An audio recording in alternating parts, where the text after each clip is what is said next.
Hai, saya Joe. Balik lagi di Dinding Joe. Kenia Monge adalah seorang remaja berusia 19 tahun yang berasal dari Honduras. Kenia berimigrasi ke Amerika Serikat pada usia 12 tahun, mengikuti ibunya yang telah meninggalkan Honduras terlebih dahulu. Ibunya Kenia yang bernama Maria memilih tinggal di Amerika untuk membangun kehidupan yang lebih baik. Di Amerika inilah, ibunya Kenia bertemu dengan seorang pria yang bernama Tony Lee. Mereka jatuh cinta, menikah, dan memiliki dua anak sendiri, yaitu Kimberly atau Kim Monge Lee dan Anthony Lee. Pada tahun 2004, ketika Kenia berusia 12 tahun, dia pindah ke Amerika Serikat. Itu adalah mimpi Maria menjadi kenyataan. Keluarga akhirnya utuh. Sesampainya Kenia di Amerika, dia langsung segera memeluk Tony. Karena dia senang, Tony kini telah menjadi ayahnya. Sebagai tambahan informasi, Tony ini adalah seorang pria yang baik dan sangat penyayang. Dia dengan cepat bisa menjadi figur ayah yang belum pernah dimiliki oleh Kenia. Saat baru tiba di Amerika, Kenia sebenarnya tidak lancar berbicara dalam bahasa Inggris. Tapi karena kepintarannya, dia dengan cepat bisa menguasai bahasa tersebut. Kenia dikenal sebagai seorang yang ramah dan bisa berteman dengan siapa saja dengan mudah. Dia tumbuh menjadi remaja yang riang dan ceria, yang suka bersenang-senang dan sangat menikmati hidupnya. Walau dia suka keluar dengan teman-temannya, Kenia juga betah dan merasa nyaman menghabiskan waktunya di rumah dengan dikelilingi oleh keluarganya. Selama di Amerika, mereka sekeluarga tinggal di kota Aurora, Colorado yang terletak tepat di sebelah timur Denver. Meskipun populasi kota Aurora relatif kecil dan hanya memiliki 380.000 penduduk, kota ini harus dilewati para turis apabila hendak berwisata ke Pegunungan Rocky. Setelah lulus sekolah menengah, Kenia mulai belajar broadcasting di perguruan tinggi yang berada di kotanya, di mana dia dengan cepat menjadi mahasiswa yang top di antara mahasiswa-mahasiswa lainnya. Hal ini disebabkan karena Kenia memiliki bakat alami untuk berbicara di depan umum.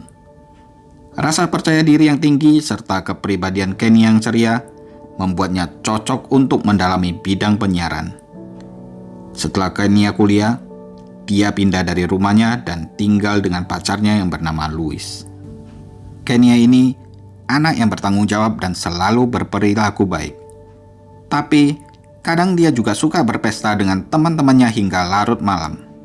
Sebenarnya, Kenia masih belum cukup umur untuk minum di bar atau ikut pergi clubbing. Namun Kenia diam-diam membuat ID palsu, sehingga dia bisa menikmati keluar pada malam hari dan menari dengan teman-temannya di klub. Kebetulan, ada klub malam yang lokasinya dekat dengan rumah Kenia dan Louis, hingga dia suka sekali ke sana. Pada tanggal 31 Maret 2011, Kenia membuat rencana untuk bertemu dengan beberapa teman di klub Lounge 24K di pusat kota Denver. Mereka memesan meja, koktail, dan juga beberapa minuman favorit mereka di sana. Karena Kenia bertubuh kecil, dengan tinggi sekitar 149 cm dan berat hanya 45 kilo. Tidak membutuhkan waktu yang lama untuk membuat Kenia mabuk karena pengaruh alkohol. Minuman-minuman tersebut membuat Kenia menjadi mudah tersandung pada saat dia berjalan dan menari.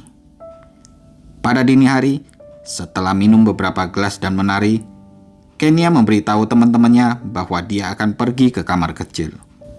Dia lalu meninggalkan dompet dan HP-nya di atas meja dan meminta teman-temannya untuk menjaga barang-barang miliknya sampai dia kembali. Tetapi Kenia tidak pernah kembali. Rupanya, setelah dia pergi ke kamar kecil, beberapa penjaga klub melihatnya tersandung saat dia berjalan karena Kenia masih dalam keadaan mabuk. Dan karena hal ini, Kenia dikeluarkan secara paksa dari klub tanpa sempat mengambil dompet dan ponselnya. Dia hanya berdiri di luar di tepi jalan tanpa bisa menghubungi teman-temannya.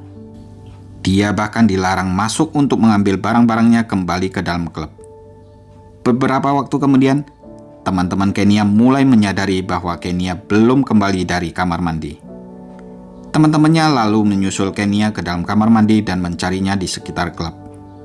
Tetapi mereka tidak menemukan tanda-tanda keberadaan Kenia. Alih-alih mencari lebih jauh, teman-temannya malah mengira kalau Kenia pasti pergi dengan seorang yang dia kenal atau seseorang yang dia temui. Sehingga mereka pikir, ya sudahlah, buat apa dicari-cari. Mereka lalu menyimpan barang-barang Kenia dengan aman dan berencana untuk mengembalikannya pada Kenia keesokan harinya. Sayangnya, mereka tidak menyadari bahwa di antara barang-barang yang ditinggalkan Kenia ada kunci rumahnya. Asal kalian tahu, sebenarnya pada malam itu, Kenia tidak pergi dengan sahabat-sahabatnya yang lama. Andai dia pergi dengan sahabat-sahabatnya itu, pasti mereka akan mencari kemana Kenia menghilang. Karena sahabat-sahabat Kenia selalu menekankan bahwa tidak akan ada yang meninggalkan klub tanpa satu sama lain, dan mereka harus saling mengirim SMS ketika mereka sampai di rumah untuk memastikan bahwa mereka semua aman. Tapi sayangnya, pada malam itu, Kenia pergi dengan teman-teman barunya. Dan mereka tidak peduli dengan hilangnya Kenia. Mereka bahkan tidak melakukan upaya lebih lanjut untuk menemukan Kenia sebelum mereka meninggalkan klub malam itu. Keesokan paginya pada hari Jumat, di tanggal 1 April 2011, pacar Kenia, Louis, terbangun dan melihat ke tempat tidur di sebelahnya yang kosong. Louis tahu Kenia keluar dengan teman-temannya kemarin malam, dan dia memang mengizinkan Kenia pergi dengan teman-temannya. Tetapi, Kenia tidak pernah pulang setelah ini. Lagi pula, ini bukanlah kebiasaan Kenia, pulang telat tanpa memberitahu Louis. Kenia sangat menyayangi pacarnya ini, dan dia selalu menghubungi Louis setiap saat. Ketika Louis memeriksa ponselnya, tidak ada pesan Snapchat atau miss call dari Kenia. Dari sini, Louis segera tahu bahwa ada sesuatu yang tidak beres. Dia lalu mencoba menelpon kakaknya Kenia yang bernama Kimberly Mongeli atau Kim. Louis tahu Kenia sangat dekat dengan Kim, karena apabila ada yang tidak beres, Kenia selalu pergi mencari Kim. Tetapi, Louis menemukan bahwa ternyata Kim juga tidak mendengar kabar dari Kenia sejak kemarin malam. Dan setelah mendengar bahwa Kenia tidak pulang, Kim juga ikut menjadi khawatir. Begitu Kim mengakhiri panggilan dengan Louis, dia langsung menelpon orang tua mereka untuk memberitahu mereka bahwa Kenia belum pulang dari kemarin malam. Segera, setelah Kim memberitahu mereka bahwa Kenia hilang, mereka mulai mencari nomor telepon dan profil Facebook Kenia. Mereka menghubungi semua orang yang mereka pikir mungkin tahu di mana Kenia berada saat ini. Ketika akhirnya mereka menemukan bahwa Kenia telah berpesta dengan sekelompok kenalan baru, dan bukannya dengan teman dekat yang biasanya selalu menemani Kenia clubbing, mereka menjadi khawatir. Teman-teman baru Kenia memberitahu orang tua Kenia bahwa Kenia telah membuat rencana lain pada malam sebelumnya, sehingga mereka tidak yakin di mana Kenia kini berada. Karena tidak ada seorang pun dari mereka yang melihat Kenia setelah dia pamit hendak ke toilet. Setelah menelpon beberapa nama, akhirnya keluarga Kenia memperoleh nama dan rincian orang-orang yang pergi bersama Kenia ke klub malam tersebut. Dan sore itu juga, 2 orang teman Kenia yang kemarin ikut ke klub bersama Kenia datang ke rumah orang tua Kenia untuk membantu mencari tahu apa yang terjadi sebenarnya dengan Kenia. Pada titik ini, Tony dan Maria sudah putus asa. Sudah hampir 24 jam sejak Louis melihat Kenia pergi dengan sekelompok teman-teman ceweknya, dan masih tidak ada kabar tentang Kenia sama sekali. Orang tua Kenia lalu mengajukan pertanyaan demi pertanyaan pada 2 teman baru Kenia tersebut. Dari mereka, Tony dan Maria mengetahui kalau Kenia telah menggunakan ID palsu selama beberapa bulan ini. Hal itu memang sempat mengejutkan orang tua Kenia. Tetapi bukan ini yang mereka khawatirkan. Sekarang yang mereka pedulikan adalah mencari tahu di mana Kenia berada dan memastikan bahwa dia aman. Tetapi Informasi yang didapat Tony dan Maria dari kedua temannya malah membuat mereka semakin khawatir. Kedua teman baru Kenya tersebut menyerahkan dompet dan ponsel milik Kenya dan juga kunci rumah Kenya dan memberitahu Maria dan Tony bahwa ketika Kenya meninggalkan barang-barang di meja dan pergi ke kamar mandi di sekitar tengah malam sebelumnya, itu adalah terakhir kali mereka melihatnya.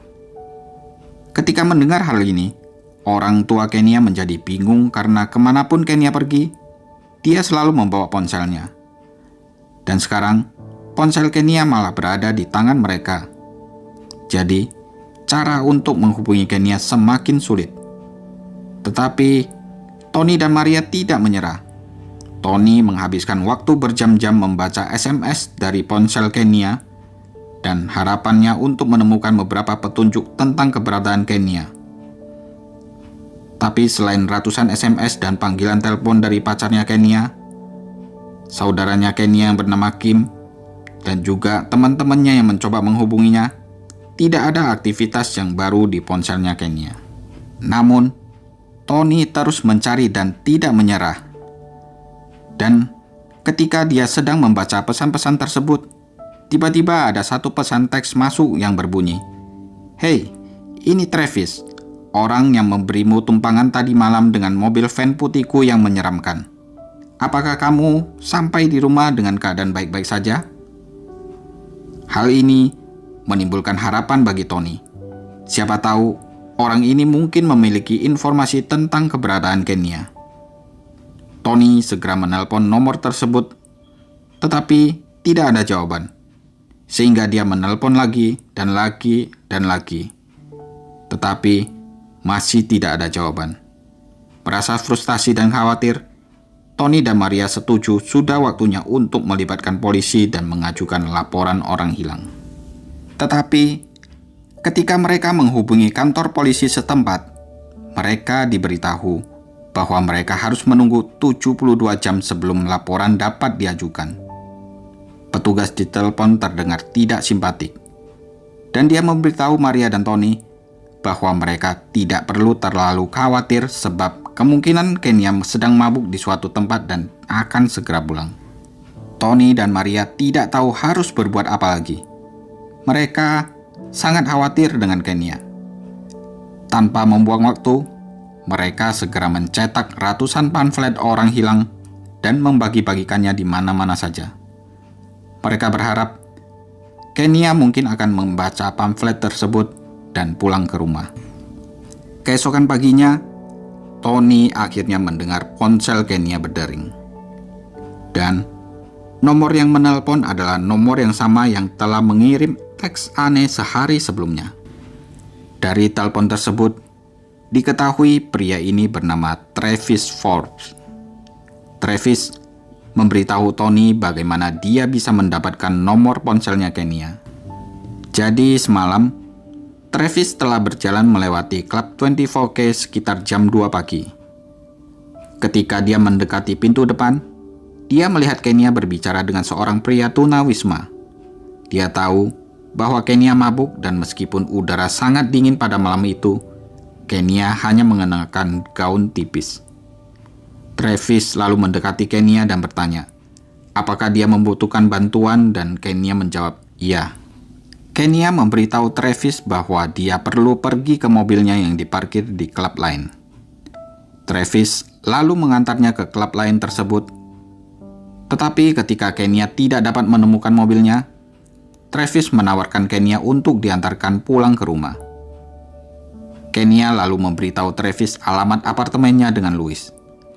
Dan Travis memberitahu Kenya bahwa toko roti yang dia sewa dekat dengan apartemennya Kenya. Jadi, Travis hafal dengan jalan-jalan yang ada di daerah itu. Selama perjalanan, Kenya telah memberitahu Travis bahwa dia ingin berhenti untuk merokok.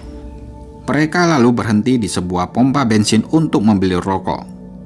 Sayangnya, pompa bensin tersebut tutup. Kenya lalu melihat seorang pria Asia berdiri di tepi jalan sedang merokok. Kenya pun keluar dari van dan mulai berbicara dengan pria tersebut. Travis lalu memberitahu Tony bahwa nama pria itu adalah Dan. Kenya dan Dan lalu berbicara satu sama lain dalam bahasa Spanyol. Dan bahkan memberi Kenya sebatang rokok, dan kemudian mereka pergi bersama meninggalkan Travis sendirian. Travis lalu memberitahu Tony bahwa itu terakhir kalinya dia melihat Kenya. Setelah itu, Travis mengirim SMS pada hari berikutnya untuk memastikan Kenya telah sampai di rumah dengan selamat. Asal kalian tahu, Tony tidak percaya dengan cerita Travis ini. Karena tidak mungkin Kenya mau masuk ke dalam van milik orang asing tanpa membawa kunci rumahnya, yang saat itu masih tertinggal di dalam dompetnya di klub. Dan mengapa Kenya ingin berhenti di pompa bensin untuk merokok, padahal dia tidak membawa uang sama sekali. Di atas semua itu, Tony tahu putrinya bukan tipe orang yang mau masuk ke dalam van orang asing dengan mudah. Setelah mengakhiri teleponnya dengan Travis, Tony langsung menelpon polisi lagi. Dan dia menceritakan kembali kisah Travis. Dia memohon pada polisi untuk dapat mengajukan laporan orang hilang. Tony memberitahu polisi bahwa dia yakin kini Kenya sedang berada dalam bahaya. Tetapi, sekali lagi permintaannya ditolak. Polisi menyatakan kalau belum 72 jam, Kenya masih belum bisa dianggap hilang. Tony sangat frustasi. Kini yang bisa dia lakukan adalah menelpon Travis lagi, memintanya untuk menceritakan kisahnya kembali. Travis lalu menyarankan agar Tony datang menemuinya di pompa bensin, di mana dia terakhir kali melihat Kenya. Tony lalu bergegas. Dia berharap dengan pertemuan ini ada titik terang bagi Tony untuk menemukan putrinya. Tony berangkat dengan membawa senpi berukuran 9 mm dan memberitahu istrinya Maria kemana dia akan pergi. Maria mengkhawatirkan keselamatan suaminya dan memohonnya untuk tidak pergi. Dia khawatir Tony di sana mungkin akan melakukan sesuatu yang nantinya akan dia sesali. Maria bahkan mencoba menghalangi Tony untuk keluar dari rumah mereka. Tetapi Tony mendesak Maria. Dia bertekad untuk menemukan putrinya. Segera setelah Tony meninggalkan rumah mereka, Maria menelpon polisi lagi. Dia memberitahu polisi situasi terbaru di keluarga mereka dan bahwa Tony telah membawa senpi untuk bertemu dengan Travis. Meskipun penggunaan senpi itu legal di negara bagian ini, Maria tetap khawatir. Dia merasa sesuatu yang buruk akan terjadi. Polisi pun setuju untuk pergi ke pompa bensin, sehingga jika ada sesuatu yang tidak terkendali, mereka bisa segera menanganinya. Saat Tony tiba di pompa bensin, seorang polisi sudah berjaga di sana dan Travis pun juga sudah sampai. Travis terlihat membawa seorang temannya saat itu. Dan Tony memperhatikan Travis dari atas ke bawah dan dia pun segera merasa lega. Karena Travis adalah pria yang terlihat baik. Kelihatannya Travis berusia di awal 30-an. Dia bugar dengan rambut pirang dan mata birunya. Dia tidak terlihat seperti seorang penjahat. Ketika Travis menceritakan kembali kisah yang terjadi pada malam sebelumnya, Travis tampak benar-benar khawatir dengan Kenya. Kisah Travis tetap konsisten dengan apa yang dia katakan kepada Tony melalui telepon. Dan dia bahkan telah menunjukkan tempat di mana dia memarkir mobil van-nya semalam dan di mana Kenya pergi dengan Dan. Tetapi meskipun begitu, Tony masih memiliki firasat buruk tentang cerita tersebut.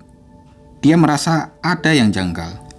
Begitu pula dengan polisi yang mendengarkan cerita Travis. Polisi itu meminta Tony untuk minggir sementara. Dia lalu meminta Travis berbicara dan memberinya beberapa pertanyaan tambahan.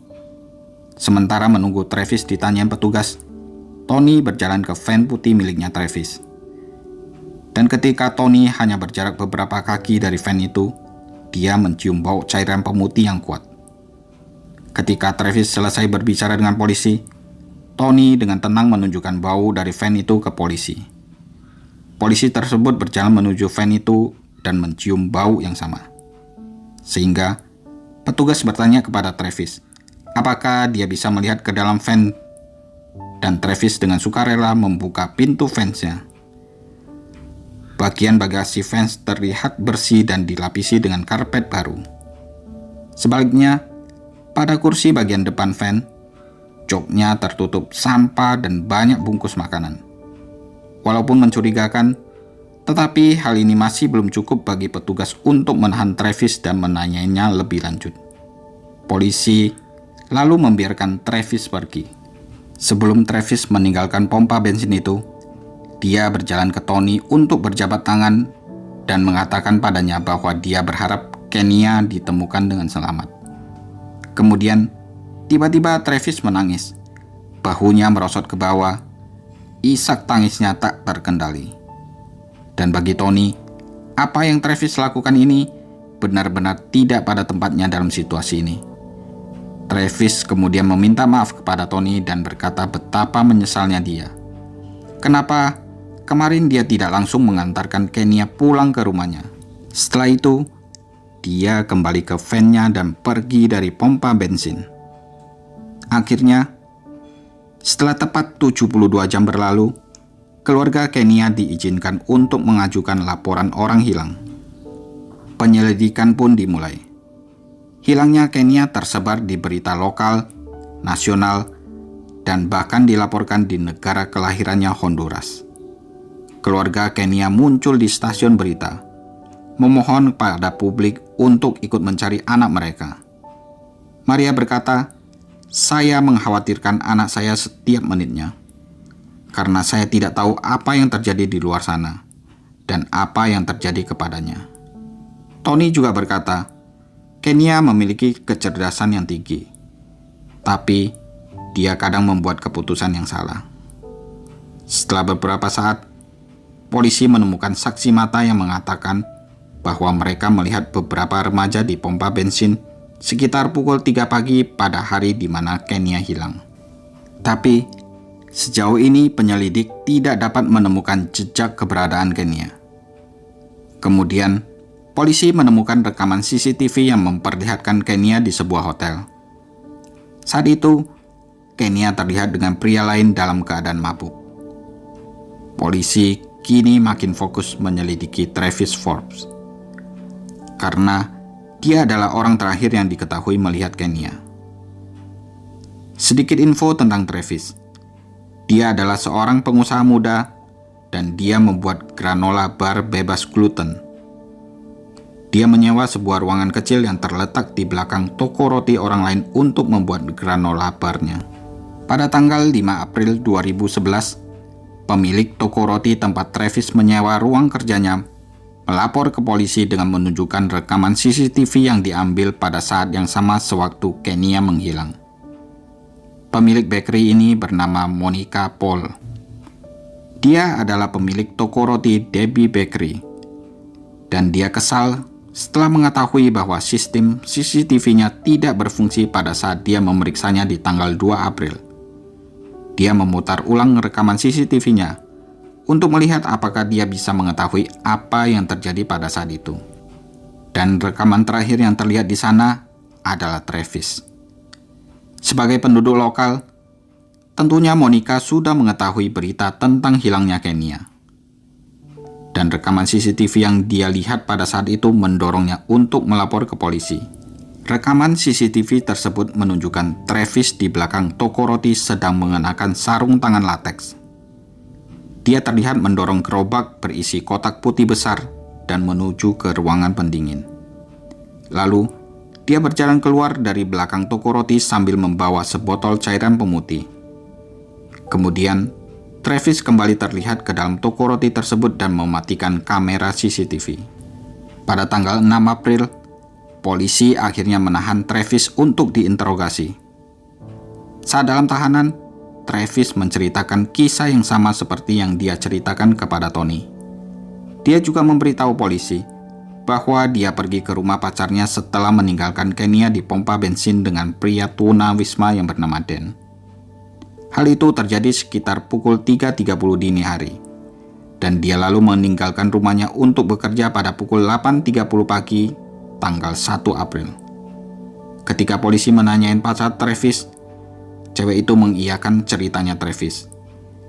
Tetapi polisi menemukan kejanggalan pada cerita Travis.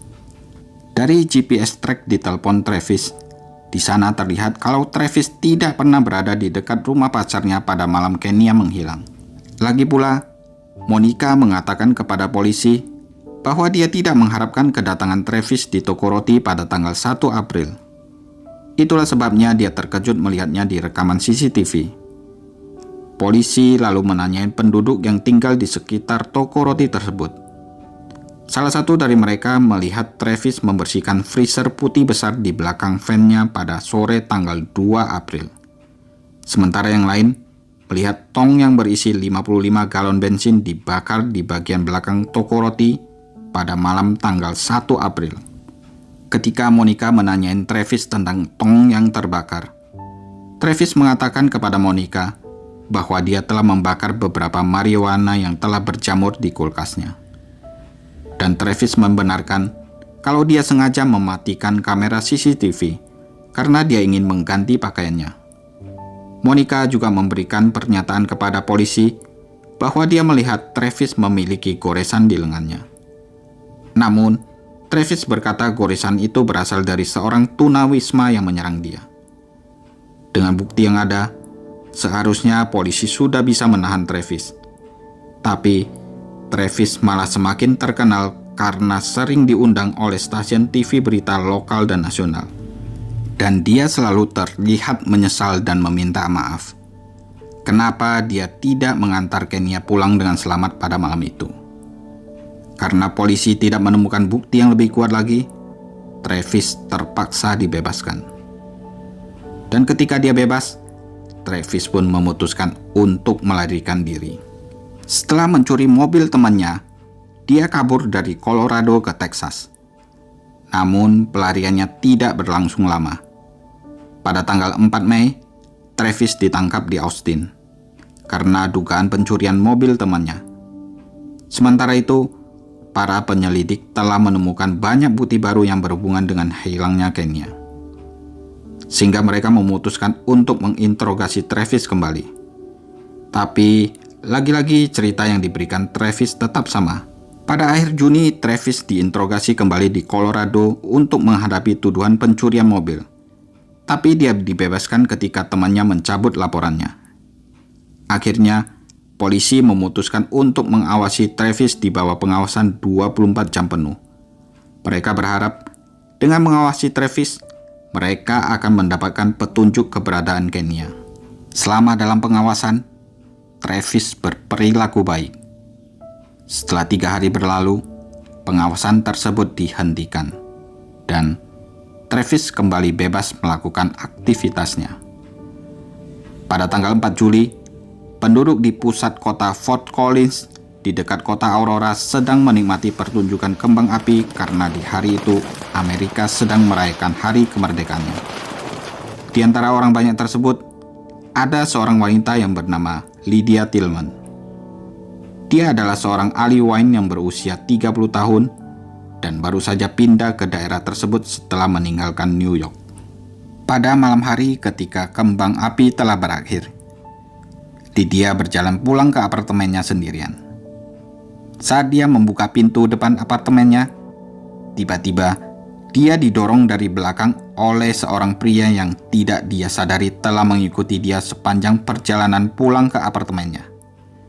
Lydia pun jatuh ke lantai ketika dia didorong oleh pria yang segera melompat ke atasnya dan mulai melecehkannya. Dan ketika Lydia mencoba melawan, pria itu mulai meninju kepala Lydia dengan pukulan yang mematahkan rahangnya dan menyebabkan luka yang parah pada bagian kepala. Lydia melawan sekuat tenaga. Dia menendang dan mencakar penyerangnya saat dia berjuang untuk hidupnya. Tetapi ukuran tubuh pria itu membuat usaha Lydia membebaskan dirinya sia-sia. Dan setelah beberapa menit yang mengerikan, Lydia pun jatuh pingsan. Sebelum pria itu melarikan diri dari gedung, dia sempat menyiram tubuh Lydia yang terluka parah dengan pemutih dan membakar apartemen Lydia. Polisi dan petugas pemadam kebakaran tiba dalam beberapa menit. Mereka menyaksikan asap mengepul dari jendela di sekitar apartemen Lydia. Api pun mulai menyala dengan besar. Mereka lalu memanjat sisi gedung untuk memadamkan api tersebut. Saat mereka sedang membuka gulungan selang dan memperpanjang tangga, tiba-tiba mereka melihat seorang wanita melompat dari lantai 2 dalam keadaan tanpa busana. Wanita itu adalah Lydia Tillman. Dia baru saja sadar dari pingsannya, dan dia berusaha menyelamatkan diri dari api yang melalap apartemennya. Tanpa pikir panjang, sebagai upaya terakhir menyelamatkan dirinya, Lydia pun melemparkan dirinya dari jendela di lantai 2 dan jatuh ke atas tanah. Para medis bergegas membantunya dan segera membawanya ke rumah sakit. Tragisnya, Lydia mengalami stroke segera setelah dia tiba di rumah sakit dan menjadi koma. Dia diletakkan di ICU selama 5 minggu, dan para dokter bekerja tanpa lelah untuk menyelamatkan nyawanya. Polisi tidak dapat menemukan siapa penyerang Lydia. Bukti-bukti juga tidak bisa diketemukan di apartemen Lydia, karena api telah membakar habis apartemen tersebut. Ketika penyelidik memeriksa tubuh Lydia, mereka dapat mengumpulkan sampel DNA penyerangnya dari bawah kuku jari Lydia. Dari hasil DNA tersebut dikirim ke laboratorium kejahatan untuk dianalisa. Karena adanya penggunaan cairan pemutih pada tubuh Lydia, polisi teringat kepada Travis. Karena ini, polisi memutuskan untuk memulai kembali pengawasan mereka terhadap Travis. Pada dini hari tanggal 10 Juli, Travis terlihat berbicara dengan seorang wanita di luar klub malam selama 30 menit. Beberapa menit sebelum keduanya pergi dari klub tersebut, seorang petugas mendekati Travis dan mulai mengajukan pertanyaan tentang identitasnya. Anehnya, Travis memberi petugas itu nama dan alamat palsu, dan dia terlihat sangat gugup. Wanita yang di sebelah Travis meninggalkan Travis yang sedang ditanyain oleh petugas. Karena tidak ada hal yang mencurigakan, petugas terpaksa membiarkan Travis pergi pada saat itu. Namun, asal kalian tahu, hanya 20 menit setelah kejadian itu, Travis muncul kembali setelah berganti pakaian dan mengenakan topi. Kali ini, dia terlihat mendekati seorang wanita mabuk lagi, dan polisi lagi-lagi mengkhawatirkan keselamatan wanita itu. Saat keduanya mulai berjalan pergi, petugas kali ini tidak mau kecolongan lagi. Mereka mengikuti Travis dan wanita mabuk tersebut. Lalu, mereka membuat keputusan untuk menangkap Travis, karena Travis telah memberikan nama palsu, dan itu termasuk pelanggaran hukum yang ringan. Pada hari berikutnya, yaitu pada tanggal 11 Juli pukul 10:45 malam, Travis dibebaskan lagi dari kantor polisi. Saat dia dibebaskan itu, hasil pemeriksaan DNA dari bawah kuku Lydia telah keluar. Hasil DNA itu menunjukkan kalau Travislah pelaku penyerangan terhadap Lydia. Travis pun segera ditangkap atas dugaan percobaan pembunuhan dan pelecehan seksual serta pembakaran terhadap Lydia Tillman. 1 bulan kemudian, Travis kembali diinterogasi sehubungan dengan hilangnya Kenya. Tapi kali ini, Travis tidak menyangkal keterlibatannya dengan hilangnya Kenya. Dia mau bekerja sama asal polisi menyetujui 2 syarat yang dia ajukan. Pertama, Travis menuntut bahwa ketika dia sampai di penjara, dia tidak boleh dicap sebagai pelaku kejahatan seksual. Dan kedua, dia tidak mau diberi hukuman mati. Dalam kasus ini, jaksa menyetujui kesepakatan tersebut. Dan setelah 5 bulan dari hilangnya Kenya, kebenaran tentang apa yang terjadi akhirnya terungkap. Dalam wawancara dengan penyelidik, Travis mengatakan kepada mereka bahwa dia memang bertemu dengan Kenya di luar klub malam 24K, di mana Kenya terlihat sedang berbicara dengan seorang pria tunawisma. Travis saat itu sedang bersama seorang teman, dan mereka mendekati Kenya dan menanyakan apakah Kenya membutuhkan bantuan. Kenya mengiyakan. Lalu, Travis dan temannya mencoba untuk memanggil taksi, supaya Kenya bisa pulang ke rumah pacarnya. Tetapi karena tidak ada taksi di sekitar daerah itu, jadi Travis menawarkan untuk mengantarkan Kenya dan menurunkannya di rumah pacar Kenya. Kenya menyetujui hal itu, lalu mereka bertiga pun berangkat. Travis menurunkan temannya terlebih dahulu dan kemudian melanjutkan mengemudi menuju rumah pacarnya Kenya. Namun selama perjalanan, Kenya jatuh pingsan di kursi depan karena mabuk dan Travis pun tergoda. Dia pun menepikan mobilnya, lalu naik ke atas tubuh Kenya dan mencoba untuk melecehkannya. Tetapi ketika dia melakukannya, Kenya terbangun dan mulai melawan Travis dengan panik. Travis lalu mencekiknya sampai mati di kursi depan van-nya.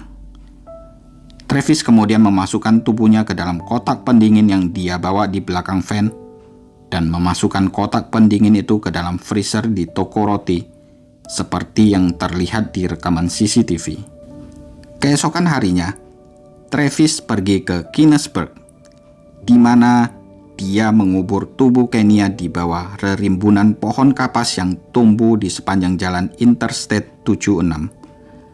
Lalu, Travis kembali ke toko roti dan membersihkan segala sesuatu yang bersentuhan dengan Kenya, termasuk karpet dari van-nya yang dia masukkan ke dalam tong 55 galon dan dia bakar di luar toko roti.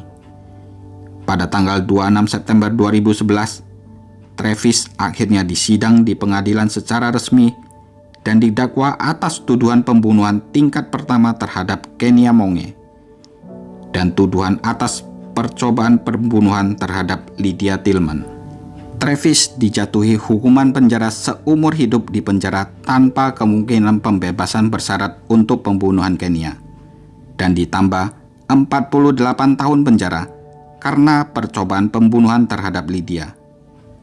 Ketika kisah tentang pembunuhan mengerikan terhadap Kenya dan serangan brutal terhadap Lydia ini terungkap, informasi lebih lanjut tentang Travis Forbes kembali terungkap.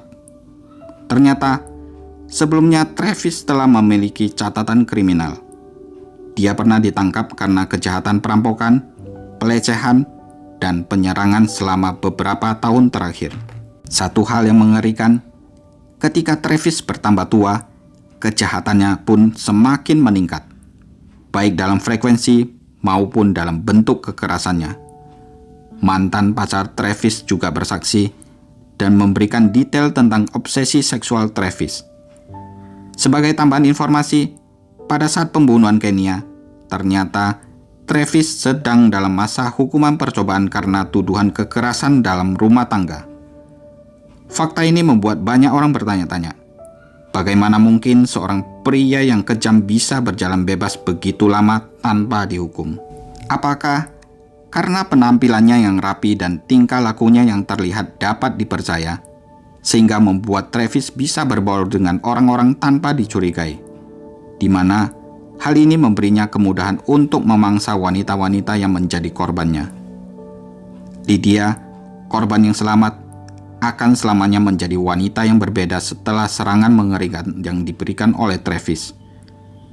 Setelah berbulan-bulan menjalani operasi dan rehabilitasi, Lydia harus belajar kembali bagaimana caranya berbicara, berjalan, dan mengemudi. Cara bicaranya Lydia melambat akibat stroke yang dideritanya setelah dia harus melompat dari apartemen lantai 2. Lydia Tillman adalah sosok wanita yang tangguh. Dia harus pergi ke terapi fisik 5 kali seminggu. Selain itu, seminggu 2 kali, Lydia harus berlatih berlari sejauh 2 mil. Lydia menjadi bergantung pada buku dan bolpen. Karena kalau dia tidak bisa berbicara, dia akan menulisnya di buku. Lydia selamanya akan terhubung dengan keluarga Kenya Monge, yaitu wanita muda dari kota Aurora yang dibunuh oleh Travis 3 bulan sebelum Lydia diserang. Dan dia bahkan memakai salah satu cincin Kenya sebagai simbol ikatan itu. Sebagai informasi tambahan, bagian wajah Lydia mati rasa di sisi kanannya, dan dia hanya bisa mengunyah makanan lunak. Lydia kini masih terus berjuang untuk kesembuhannya. Dia sekarang sering berbicara di berbagai acara di seluruh negeri ini, di mana dia berbagi kisah inspiratifnya.